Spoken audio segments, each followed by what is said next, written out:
Zeder is part of the PSG family of companies and focuses investments in unlisted companies within the agricultural, food, beverages, food processing and related sectors. Zeder has a price-to-earnings ratio of 9.3 and a market cap of 2.8 billion rand and a dividend yield of 1.5. Paul, when you look at Zeder, they're all unlisted. Yeah, look, what happened here is a couple of years ago, Yanni Mouton and his colleagues decided that the agricultural businesses, particularly in the Western Cape, were undervalued. Many of them were owned by co-ops and the farmers had shares and so on and so forth. So they began a process of hoovering up all the stakes that they could.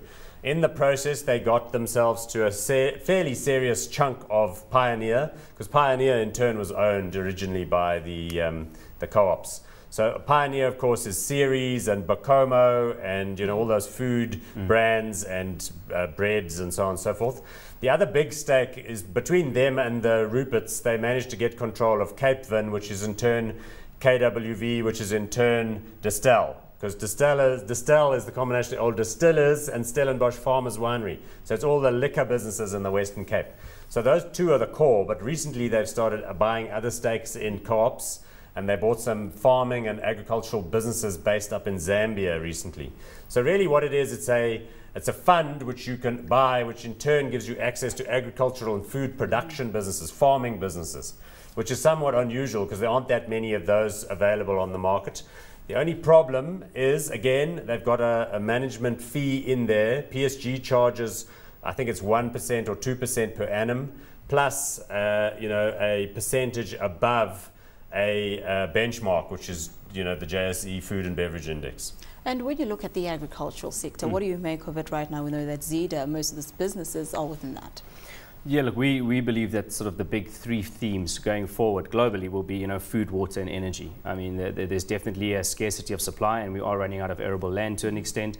And, going forward, food, as population growth continues and people, move through the LSMs and want high protein diets, you're going to see a lot more pressure, also from biofuels on the likes of grain and maize and sugar, etc. So we really like the theme, and particularly within sub-Saharan Africa, where there hasn't been much of a rollout of, there's not much land that is under title, has secure property rights, and is very arable, close to transport links. So we think that the food theme is a very strong theme. We like the theme. We actually like Zeder for that point of view, but I need to stress that it is a long-term, longer-term investment, because these do tend to move in cycles of sort of 3 to 5 years in terms of identifying the asset, investing, etc., and going through the full cycle. We're also not a huge fan of the fact that there is this performance fee within Zeder, but then again, as Paul was saying, there is nothing like this out there. There isn't any other business. AFGRI and, let's say Omni and other businesses that are involved in this sort of sector are more suppliers rather than actual, generators of these underlying products.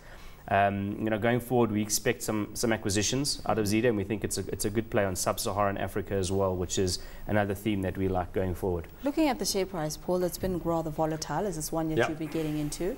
Well, that's part of the problem, and in recent weeks the volatility was exacerbated by news from Tongaat, which has put big capital into some Zambian sugar estates and into Zimbabwe, and they were basically told that there's an indigenization issue of the Zambian and Zimbabwean assets. So that's an additional element. Because I agree with Mark that agriculture and the food theme and the 7 billion people and the arable land is a very good theme, but you've got to then mix in there political instability, the weather, who's competition-related anxieties. So there are some sort of ups and downs there. The management fee here, just one final thing, because of the significance of Pioneer and Distel, at least the management fee, the 10% management fee of performance, is benchmarked and hurdled according to the JSE Food and Beverage Index. So it's only to the extent that these guys outperform that they take that fee.